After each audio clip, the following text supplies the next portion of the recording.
de serviços financeiros, ele é o alvo do maior volume de ataques de bot automatizados, seguidos pelo varejo eletrônico, que cresceram 38% ano a ano, né? Nessa palestra, você vai saber um pouquinho mais sobre o que aconteceu em fraudes nos últimos meses, as tendências e como prevenir-se. E aí, para conversar com a gente sobre o relatório de crime e fraude cibernética no Brasil e tendências, a gente convida ele, que é responsável por identificar, desenvolver e avaliar estratégias de mercado para gestão de fraude e gestão de identidade digital na América Latina.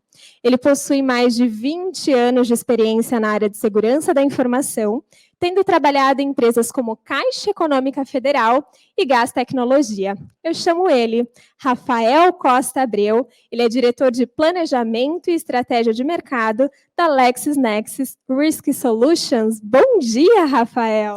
Bom dia! Primeiramente, obrigado pelo convite. Imagina, é um prazer enorme ter você aqui com a gente. Fica à vontade, o palco é todo seu. Bom dia a todos. Primeiramente, quero agradecer aqui o convite para poder falar um pouco sobre o relatório de cybercrime, de crimes digitais e fraudes no Brasil. Meu nome é Rafael Costa Abreu, igual foi falado, eu sou diretor de fraude e identidade, diretor de planejamento de mercado e estratégia da LexisNexis Risk Solutions para a América Latina e o Caribe. E vamos falar um pouco sobre o que veio acontecendo durante o ano passado, que tivemos um ano extremamente atípico no Brasil e no mundo, por conta da pandemia de Covid, que trouxe mudanças significativas na maneira como os consumidores compram, como os consumidores interagem com as marcas, com os fornecedores de serviços, e mudou de maneira incrível, assim, de maneira gigantesca, a forma de se ver a internet, a forma de se ver o mercado e-commerce e os marketplaces aqui no Brasil. E eu queria começar com um dado que eu acho bem interessante e que é bom sempre ter em mente. Na perspectiva do consumidor, o que nós podemos verificar? 54% dos consumidores, eles abandonam uma compra, abandonam seu carrinho cheio, caso eles encontrem algum tipo de dificuldade, de complexidade no processo de checkout, seja devido a uma verificação extra, seja devido a um processo de compra, de aprovação de pagamento mais longo, ou a uma demora por parte da plataforma em finalizar aquela compra. Então, eu acho esse um dado extremamente interessante, extremamente relevante de ser compartilhado e que todos tenham em mente na hora de definir suas estratégias de compra, do processo de compra e da jornada do cliente dentro do seu ambiente, da sua plataforma. Para começar, eu queria falar um pouco sobre o índice de abuso de identidade. O que nós pudemos ver no ano passado? E até para poder contextualizar, igual eu falei, 2020 foi um ano extremamente atípico. Foi um ano no qual nós tivemos, do dia para a noite, todas as pessoas ficando dentro de casa e passando a serem basicamente obrigadas a conduzir suas transações do dia a dia, suas compras do dia a dia, não mais não mais fisicamente, sim através de alguma plataforma digital, através da internet, né? E o que nós podemos ver? O nosso índice de abuso de identidade, ele é composto de tentativas de violação, tentativas de fraude ou tentativas de ataque a clientes, a empresas, tá certo? E aqui as empresas dos mais diversos segmentos, empresas de telefonia, empresas de streaming, plataformas de e-commerce, bancos, fintechs, os mais diferentes segmentos. E o que nós podemos ver aqui? Em primeiro lugar, a América Latina foi a região que mais viu os ataques durante o ano passado. E o que nós podemos ver? O primeiro pico de ataque, pico mais alto que nós vemos, ele está exatamente entre março e abril, né? E o que aconteceu nesse período? Foi exatamente quando as pessoas começaram a sofrer as medidas de restrição, as medidas restritivas, os lockdowns, mais fortemente. Com isso, coincide com um aumento na taxa de ataques que nós podemos identificar. E o que também nós podemos verificar dos tipos de ataque que nós vimos no ano passado. Durante março, abril, esse período, existem as discussões e começam a ser entregues na nossa região aqui, na América Latina, os primeiros pagamentos das primeiras parcelas dos benefícios ou dos apoios, suportes governamentais às pessoas que vieram perdendo o emprego devido à pandemia. E esse movimento ele vai aumentando e dentro da região vai aumentando. Com o tempo, mais e mais países vão adotando medidas de apoio, medidas de benefício, de auxílio a quem perdeu o emprego. E o que nós podemos ver é que na nossa região de aqui, na América Latina, em especial no Brasil, esse movimento do pagamento de auxílios, ele trouxe uma grande inclusão digital e financeira na parte da população que não era bancarizada. Nós aqui no Brasil tivemos 54 milhões de pessoas que não tinham acesso ao banco digital, foram incluídas como consumidores digitais durante esse período de pagamento, de início do pagamento dos benefícios. Ou seja, esse foi o maior programa no mundo de inclusão financeira digital que já se teve registro. Tá certo? E o que isso traz como consequência?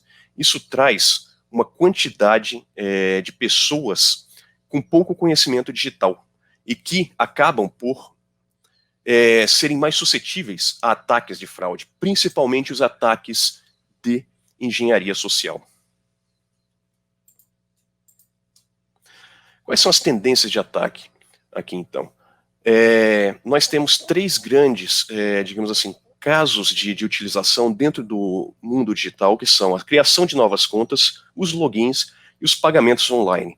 O que nós podemos ver? Uma grande tendência está na criação de novas contas. 1 em cada 7 novas contas a gente pôde identificar como uma fraude, como uma tentativa, um potencial ataque. As criações hoje elas são atacadas de uma forma consistente e alta em comparação com qualquer outro tipo de transação. O que nós vimos também é que existe uma grande fraudadores, pessoas mal intencionadas estão explorando muito a criação de novas contas de forma a obter benefícios e monetizar algumas credenciais roubadas ou credenciais falsificadas. A gente teve um caso de uma carteira eletrônica, de uma carteira digital na Malásia, uma fintech bem interessante que estava fornecendo um bônus de, digamos, de R$100, né, para novas contas. E o que a gente pôde identificar? Fraudadores a partir de um dispositivo com dados vazados, dados roubados, a exemplo do que nós tivemos aqui, de um grande vazamento de dados, no que vazou-se CPF, nomes de pessoas, dados pessoais e etc., a partir de um único dispositivo, começaram a criar novas contas com esses dados roubados, e o que era uma característica dessa carteira digital é que ela permitia utilizar esse benefício, esse bônus que era dado às novas contas, de forma a fazer pagamentos de contas de streaming, de compras online, através de parceiros, etc., ou mesmo fazer transferências de uma conta nessa carteira digital para outra conta dentro dessa mesma plataforma. O que esse fraudador fez foi criar diversas contas novas, transferir todos os bônus que ele recebia para uma única conta para tentar sacar. Esse foi um tipo de fraude que nós podemos ver que se repete em contas de streaming, repete em fintechs e todos os outros segmentos de mercado, até mesmo, principalmente e-commerces que estão captando novos clientes e fornecendo benefícios. Nós vemos uma repetição desse padrão de pessoas tentando explorar e monetizar novas contas. Então, a fraude de criação de contas foi a que mais teve aumento durante o ano passado. E o que nós podemos ver aqui, falando de Brasil? No ano passado nós processamos 740 milhões de transações, e o que nós podemos ver? Ataques que tiveram origem através de seres humanos, ou seja, um fraudador iniciando aquele ataque, somaram 39 milhões, enquanto ataques automatizados, ataques de bot, tiveram um volume de 35 milhões. E por que essa diferença? Aqui no Brasil, devido a essa massa de pessoas que entrou, o que nós podemos identificar Ataques de engenharia social foram os mais executados, em detrimento dos ataques automatizados e ataques de maior sofisticação. Nós vimos isso, acho que todo mundo pôde acompanhar. Nós pudemos verificar que, principalmente depois do Pix, muitas tentativas de fraudes a familiares, a conhecidos, através de alguma conta de mensagem instantânea que foi clonada, que foi fraudada, tentando se utilizar do Pix para cometer uma fraude, dizendo: ei, por favor, me ajuda, estou aqui numa situação, meu pneu furou, preciso de um dinheiro, você pode fazer uma transferência, pode fazer um pagamento, etc. Então, se utilizando de toda uma conversa, uma lábia, ou seja, uma engenharia social para convencer alguém a fazer uma transação fraudulenta. E o que nós vemos é que os ataques no Brasil, eles são originados dentro do Brasil, e o principal destino desses ataques é o próprio Brasil, seguido de os Estados Unidos, Argentina, Chile e Reino Unido. Porém, a maior parte dos ataques, eles são realmente domésticos, e nós temos pouca quantidade, um pouco volume de ataques que são originados de outros países, mesmo países vizinhos ou países que têm uma tradição de fraude, os países do leste europeu, por exemplo, em atacar o Brasil. E como a América Latina está posicionada em relação ao resto do mundo? O percentual de transações fraudulentas que nós temos, enquanto no resto do mundo nós podemos ver 1,4%, nós temos 5,6% das transações sendo fraudulentas aqui no Brasil.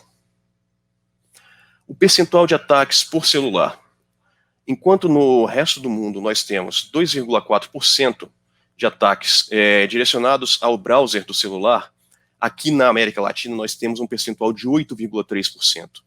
O percentual de ataques que direcionam os apps, aplicativos instalados em celulares ou em tablets, enquanto eles são de 0,6%, aqui na América Latina nós temos 3,8% de ataques. E ataques que têm como destino computadores, desktops ou notebooks, enquanto no resto do mundo temos 1,7%, aqui na América Latina está em 6,1%.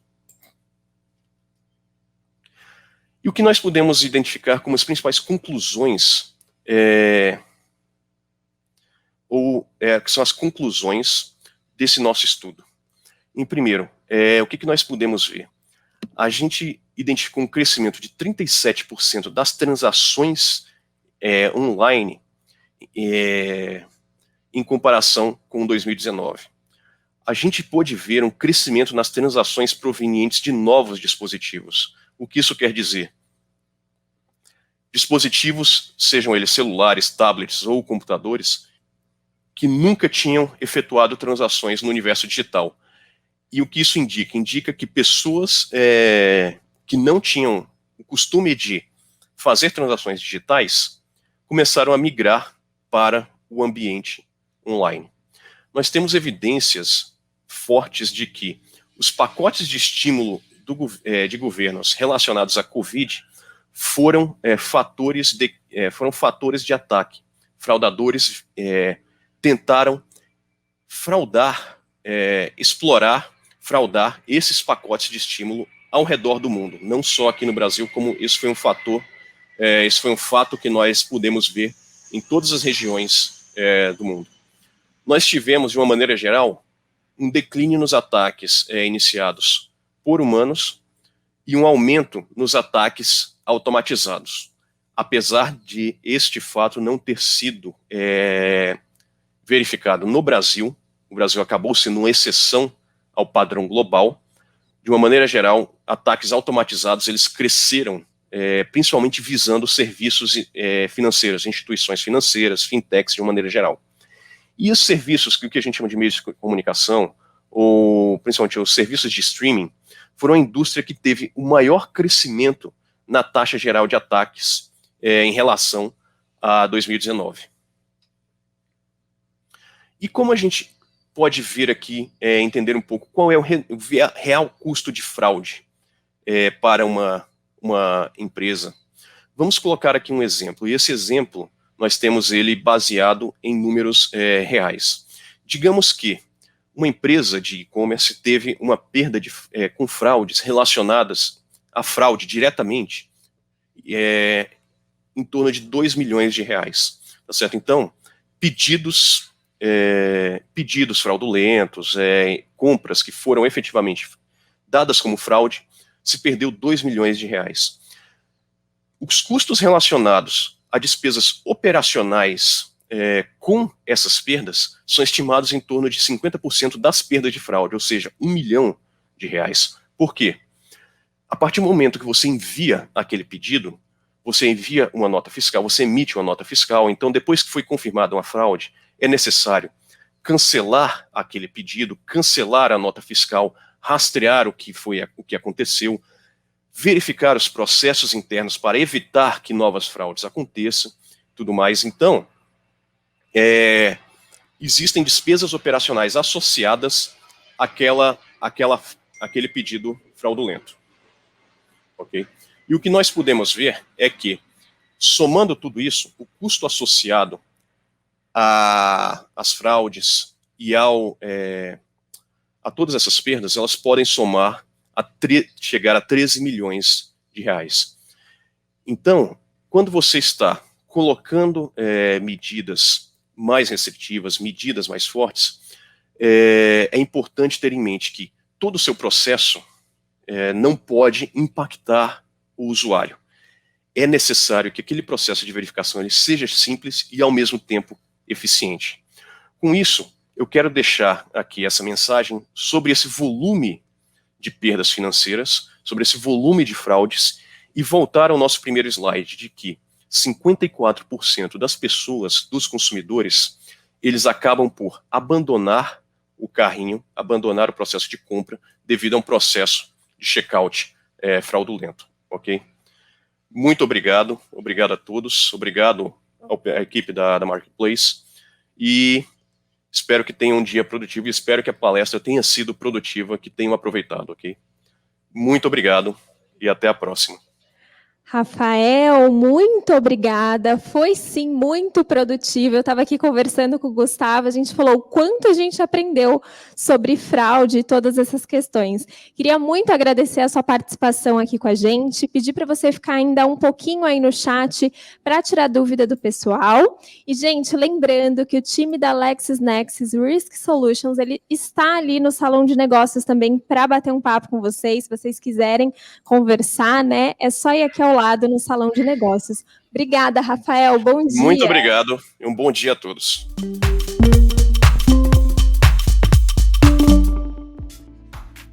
E aí, gostou do vídeo? Então não deixe de curtir e compartilhar. Aqui do lado tem 2 sugestões que você pode gostar. Até a próxima!